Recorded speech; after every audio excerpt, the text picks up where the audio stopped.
Hey, what's up, everybody? This is Charles Sabansi. I want to welcome you guys to another episode of the DREAMERSPRO show.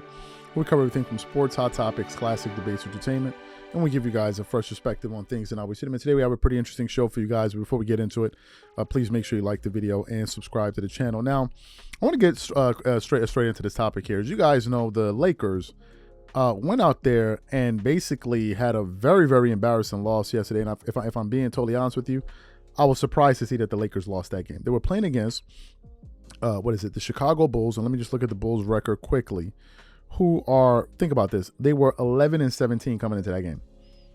11-17 coming into that game. So I thought, smart money would have thought, okay, the Lakers are going to win that game. But instead, what happens? They go in there and they end up losing 124 to 108 points. And I was actually watching bits and pieces of the game because they started. Oh, man, I think they started, I don't know if they started before, I think after the Clippers game, so I don't remember. But I was going back and forth from NBA.com, NBA League Pass, watching both games. And I couldn't believe that the Lakers were losing that game. There were points where they tried to make a run, make a rally, where I actually thought, okay, they're going to overcome this team. They're going to catch up and then ultimately topple them, given the amount of veterans that they have on their ball club. But nevertheless, they were not able to make up that. They were not able to make up the ground that they gave up, and ultimately they lost the game. And if I now look at the Western Conference standings, the Lakers currently sit at, let me see, the 8th seed. To put this in context, a few days ago they were in the 6th seed, so they're now at the 8th seed. They've lost 3 in a row, and they're 5-5 out of their last 10 games. And it's now causing some people to ask questions. Well, what's the real problem? What's the issue? What's the cause of this? Do you know what the cause is? Do you know what the cause? I don't know what the cause is. So what happened? I tuned into ESPN today, and I came across a segment from ESPN First Take, and it was one of their quick takes segments. And they were asking, Molly Karen was asking Shannon Sharpe, a list of questions. And it got to the point where they were talking about the Lakers, but before she asked the question, she played a quick soundbite from Derek Fisher, former Laker, former 5-time champion with the Lakers, to kind of give his synopsis on what he thinks the reason is for the Lakers now going 1-4 since the play-in tournament. And then Shannon Sharpe reacted to his comments. But before we even get into what Derek Fisher and Shannon Sharpe had to say, this video is brought to you by our sponsor, Aura. And then we're going to come back. Do you know what the fastest growing crime in America is today? It's identity theft. Imagine trying to log into your email only to see that your password has been changed. Then you start getting weird notifications from your bank and credit cards only to find out that all of your personal and sensitive information has been totally compromised. If you think it can happen to you and your family, just know that in 2020, over 49 million Americans were victims to identity theft, costing them a combined $56 billion. That is why we are excited to partner with Aura, who's the sponsor of this video. Aura is the #1 identity theft and financial fraud protection. Aura monitors the dark web and alerts you if any of your passwords and accounts have been breached. And funny enough, after using Aura, I discovered some of my credentials were floating around in the dark web, and the app showed me exactly when and where the breach happened. In addition, Aura allows you to set spending alerts, and they'll notify you of any suspicious transactions. Aura is 4 times faster than any of its competitors in alerting you if someone is trying to open a credit card or obtain a loan using your name. And remember this, every 14 seconds, someone becomes a victim of identity fraud. Don't let it happen to you. Now click the link in the description and try Aura for free for 2 weeks and see if any of you or your family's personal information has been compromised. Start your free trial at aura.com/DreamersPro. And when you try Aura, by using the link in the description below, also know that you're supporting this channel. Thank you.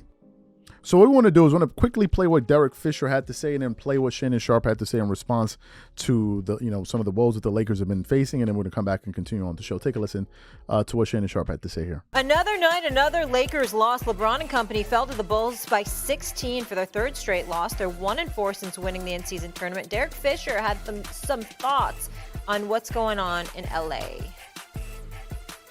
In-season tournament conversation, that is a variable. I think there is a reason why you wait until the end to celebrate, winning a championship.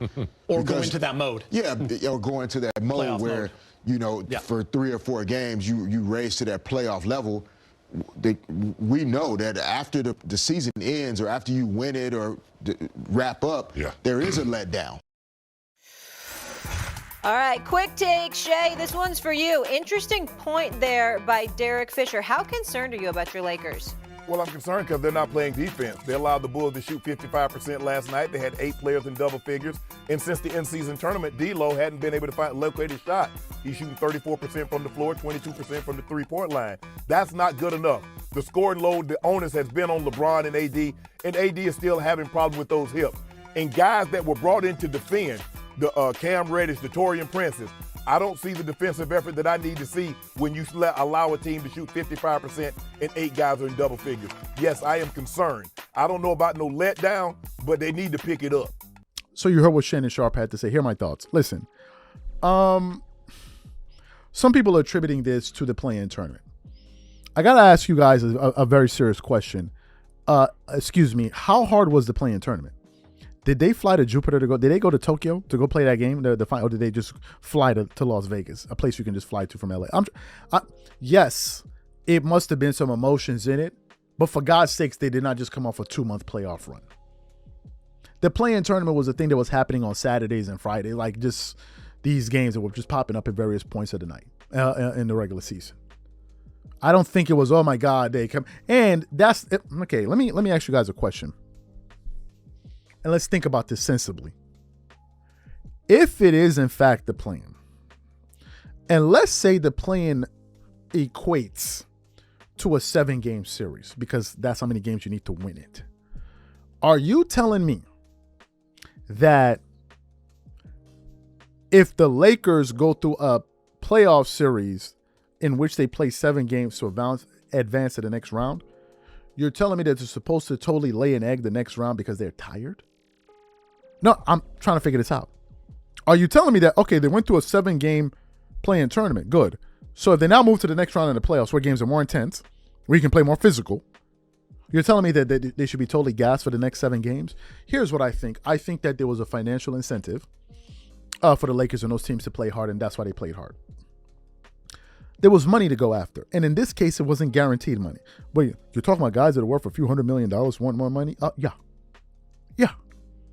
There was a financial incentive. Let me ask, do you sincerely believe that these guys have been playing that hard if there was no financial incentive? If there was, then why don't they play hard for the All-Star game?